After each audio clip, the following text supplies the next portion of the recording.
This is Audible. You are about to hear The Willie Lynch Letter and the Making of a Slave, read by Ronald Eastwood. Contents: Chapter 1, Greetings. Chapter 2, Let's Make a Slave. Chapter 3, Cardinal Principles for Making a Negro. Chapter 4, The Breaking Process of the African Woman. Chapter 5, The Negro Marriage Unit. Chapter 6, Controlled Language. This speech was delivered by Willie Lynch on the bank of the James River in the colony of Virginia in 1712. Lynch was a British slave owner in the West Indies. He was invited to the colony of Virginia in 1712 to teach his methods to slave owners there. The term lynching is derived from his name. Greetings. Gentlemen, I greet you here on the bank of the James River in the year of our Lord 1712. First, I should thank you, the gentlemen of the colony of Virginia, for bringing me here. I am here to help you solve some of your problems with slaves. Your invitation reached me on my modest plantation in the West Indies, where I have experimented with some of the newest and still have the oldest methods for control of slaves. Ancient Rome would envy us if my program is implemented. As our boat sailed south on the James River, named for our illustrious king, whose version of the Bible we cherish, I saw enough to know that your problem is not unique. While Rome used cords of wood as crosses for standing human beings along its highways in great numbers, you are here using the tree and the rope on occasions. I caught the whiff of a dead slave hanging from a tree a couple of miles back. You are not only losing valuable stock by hangings, you are having uprisings. Slaves are running away. Your crops are sometimes left in the fields too long for maximum profit. You suffer occasional fires. Your animals are killed. Gentlemen, you know what your problems are. I do not need to elaborate. I am not here to enumerate your problem. I am here to introduce you to a method of solving them. In my bag here, I have a foolproof method for controlling your black slaves. I guarantee every one of you that if you installed it correctly, it will control the slaves for at least 300 years. My method is simple.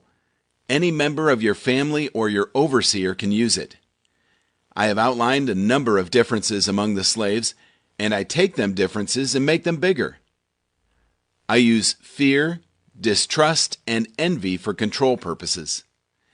These methods have worked on my modest plantation in the West Indies, and it will work throughout the South. Take this simple little list of differences and think about it. On top of my list is age, but it's there only because it starts with an A. The second is color or shade. There is intelligence, size, sex, sizes of plantations, status on plantations, attitude of owners, whether the slaves live in the valley, on a hill, east, west, north, south, have fine hair, coarse hair, or is tall or short. Now that you have a list of differences, I shall give you an outline of action. But before that, I shall assure you that distrust is stronger than trust, and envy stronger than adulation, respect, or admiration. The black slaves, after receiving this indoctrination, shall carry on and will become self-refueling and self-generating for hundreds of years, maybe thousands. Don't forget, you must pitch the old black male versus the young black male, and the young black male against the old black male. You must use the dark-skinned slaves versus the light-skinned slaves, and the light-skinned slaves versus the dark-skinned slaves. You must use the female versus the male, and the male versus the female. You must also have your white servants and overseers distrust all blacks. But it is necessary that your slaves trust and depend on us. They must love, respect, and trust only us. Gentlemen, these kits are your keys to control. Use them. Have your wives and children use them. Never miss an opportunity. If used intensely for 1 year, the slaves themselves will remain perpetually distrustful. Thank you, gentlemen. Let's Make a Slave by the Black Arcade Liberation Library. It was the interest and business of slaveholders to study human nature, and the slave nature in particular, with a view to practical results. I and many of them attained astonishing proficiency in this direction. They had to deal not with earth, wood, and stone, but with men, and by every regard they had for their own safety and prosperity, they needed to know the material on which they were to work. Conscious of the injustice and wrong they were every hour perpetuating, and knowing what they themselves would do. Were they the victims of such wrongs? They were constantly looking for the first signs of the dreaded retribution. They watched, therefore, with skilled and practiced eyes, and learned to read with great accuracy the state of mind and heart of the slave through his sable face. Unusual sobriety, apparent abstractions, sullenness and indifference, indeed any mood out of the common, was afforded ground for suspicion and inquiry. Frederick Douglass. Let's Make a Slave is a study of the scientific process of man-breaking and slave-making. It describes the rationale and results of the Anglo-Saxons' ideas and methods of ensuring the master-slave relationship. The origin and development of a social being called the Negro. Let us make a slave. What do we need? First of all, we need a black nigger man, a pregnant nigger woman, and her baby nigger boy. Second, we will use the same basic principle that we use in breaking a horse, combined with some more sustaining factors. What we do with horses is that we break them from one form of life to another. That is, we reduce them from their natural state in nature. Whereas nature provides them with the natural capacity to take care of their offspring, we break that natural string of independence from them, and thereby create a dependency status, so that we may be able to get from them useful production for our business and pleasure. Cardinal Principles for Making a Negro. For fear that our future generations may not understand the principles of breaking both of the beasts together, the nigger and the horse, we understand that short-range planning economics results in periodic economic chaos, so that to avoid turmoil in the economy, it requires us to have breadth and depth in long-range comprehensive planning, articulating both skill-sharp perceptions. We lay down the following principles for long-range comprehensive economic planning. 1. Both horse and niggers is no good to the economy in the wild or natural state. 2. Both must be broken and tied together for orderly production. 3. For orderly future, special and particular attention must be paid to the female and the youngest offspring. 4. Both must be crossbred to produce a variety and a division of labor. 5. Both must be taught to respond to you in a peculiar new language. 6. Psychological and physical instruction of containment must be created for both. We hold the 6 cardinal principles as truth to be self-evident, based upon the following discourse concerning the economics of breaking and tying the horse and the nigger together, all inclusive of the 6 principles laid down about. Accordingly, both a wild horse and a wild or natural nigger are dangerous, even if captured, for they will have the tendency to seek their customary freedom, and in doing so might kill you in your sleep. You cannot rest. They sleep while you are awake, and are awake while you are asleep. They are dangerous near the family house, and it requires too much labor to watch them away from the house. Above all, you cannot get them to work in this natural state. Hence, both the horse and the nigger must be broken. That is, breaking them from one form of mental life to another. Keep the body and take the mind. In other words, break the will to resist. Now, the breaking process is the same for both the horse and the nigger, only slightly varying in degrees. But as we said before, there is an art in long-range economic planning. You must keep your eye and thoughts on the female and the offspring of the horse and the nigger. A brief discourse in offspring development will shed light on the key to sound economic principles.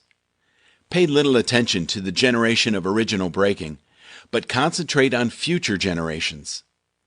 Therefore, if you break the female mother, she will break the offspring in its early years of development, and when the offspring is old enough to work, she will deliver it up to you, for her normal female protective tendencies will have been lost in the original breaking process. For example, take the case of the wild stud horse, a female horse, and an already infant horse, and compare the breaking process with two captured nigger males in their natural state, a pregnant nigger woman and her infant offspring. Take the stud horse, break him for limited containment. Completely break the female horse until she becomes very gentle, whereas you or anybody can ride her in her comfort. Breed the mare and the stud until you have the desired offspring. Then you can turn the stud to freedom until you need him again. Train the female horse where she will eat out of your hand, and she will in turn train the infant horse to eat out of your hand also. When it comes to breaking the uncivilized nigger, use the same process, but vary the degree and step up the pressure, so as to do a complete reversal of the mind. Take the meanest and most reckless nigger, strip him of his clothes in front of the remaining male niggers, the female and the nigger infant. Tar and feather him, tie each leg to a different horse faced in an opposite direction, set him on fire, and beat both horses to pull him apart in front of the remaining nigger. The next step is to take a bullwhip and beat the remaining nigger male to the point of death in front of the female and the infant. Don't kill him, but put the fear of God in him, for he can be useful for future breeding. The breaking process of the African woman. Take the female and run a series of tests on her to see if she will submit to your desires willingly. Test her in every way, because she is the most important factor for good economics. If she shows any signs of resistance in submitting completely to your will, do not hesitate to use the bullwhip on her to extract the last bit of bitch out of her. Take care not to kill her, for in doing so you spoil good economics. When in complete submission, she will train her offsprings in the early years to submit to labor when they become of age. Understanding is the best thing. Therefore, we shall go deeper into this area of the subject matter concerning what we have produced here in this breaking process of the female nigger.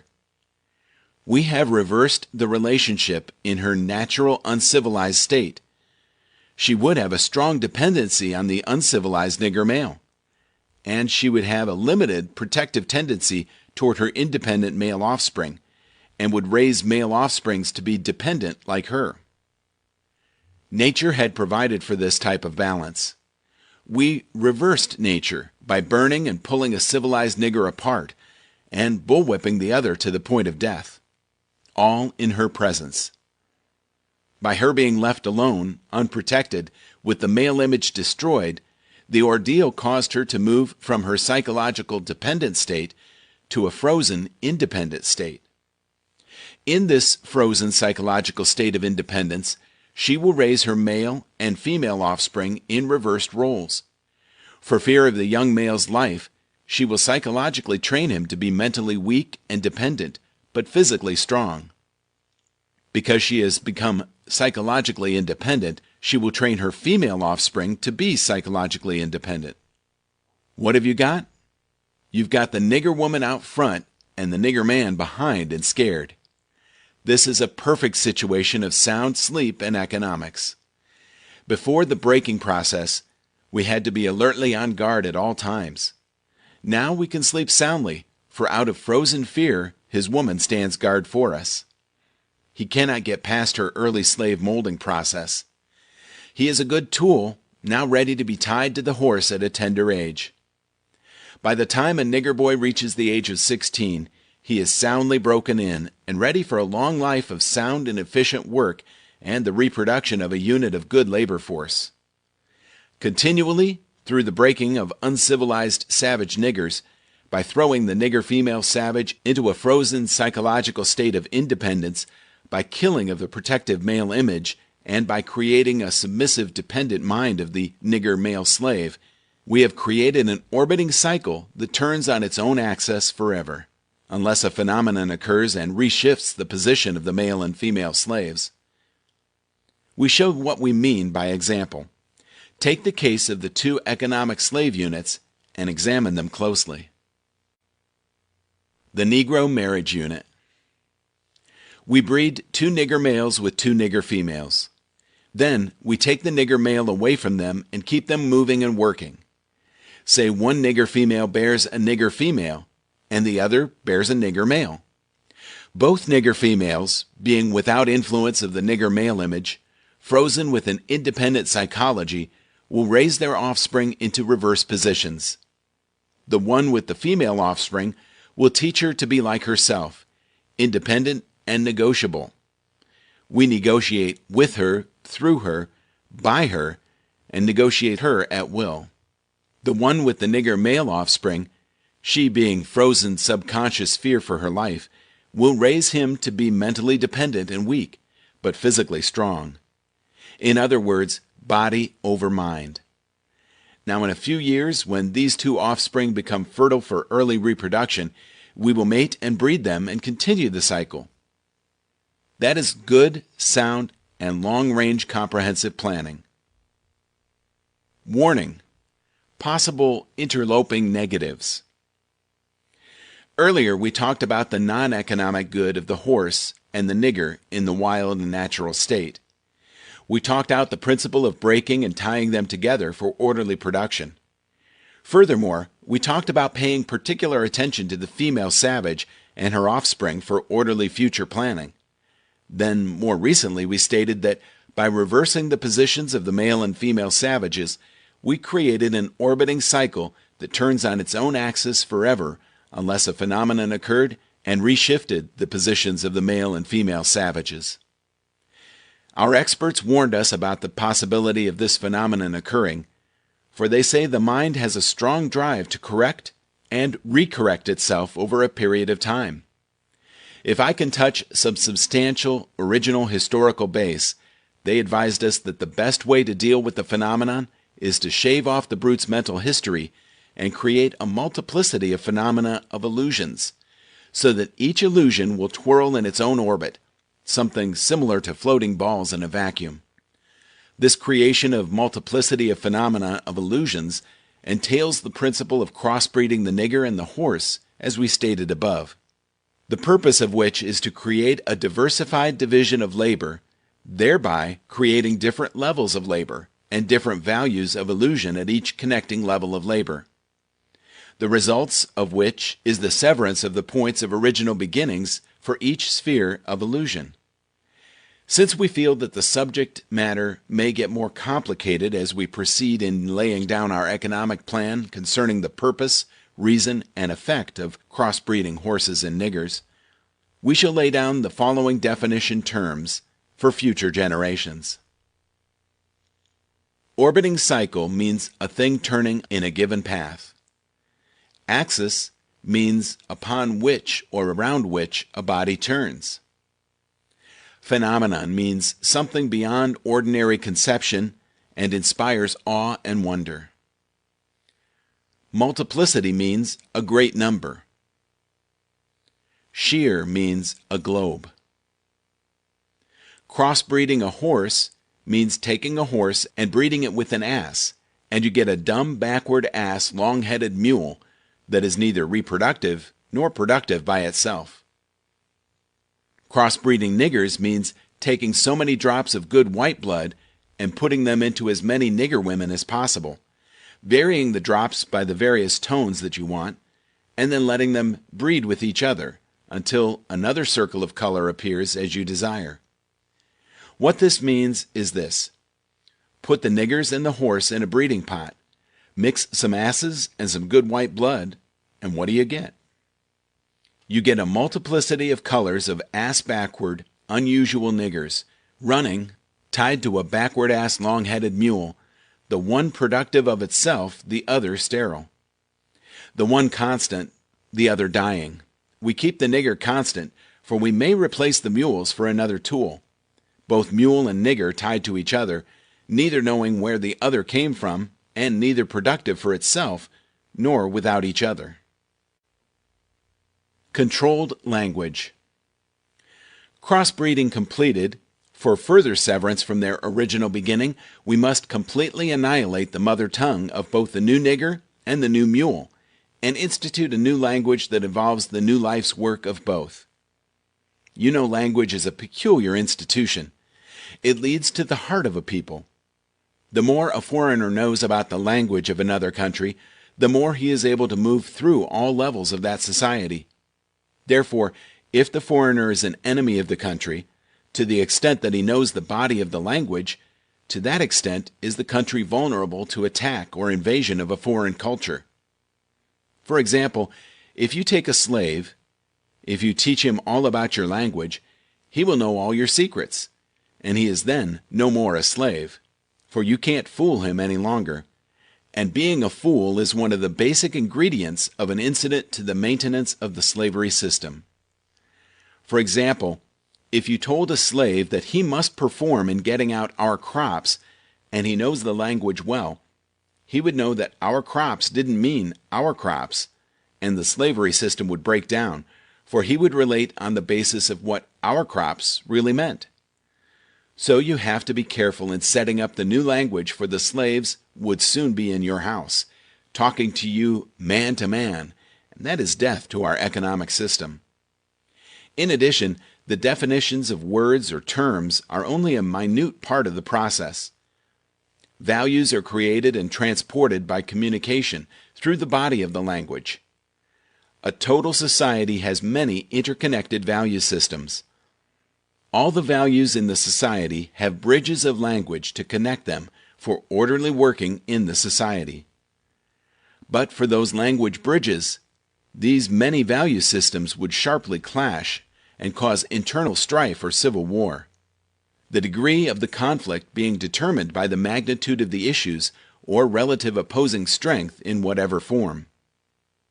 For example, if you put a slave in a hog pen and train him to live there and incorporate in him to value it as a way of life completely, the biggest problem you would have out of him is that he would worry you about provisions to keep the hog pen clean, or take the same hog pen and make a slip and incorporate something into his language where he comes to value a house more than he does his hog pen. Now you've got a problem. He will soon be in your house. This has been The Willie Lynch Letter and the Making of a Slave. Copyright 2013 by Snowball Publishing. Audible hopes you have enjoyed this program.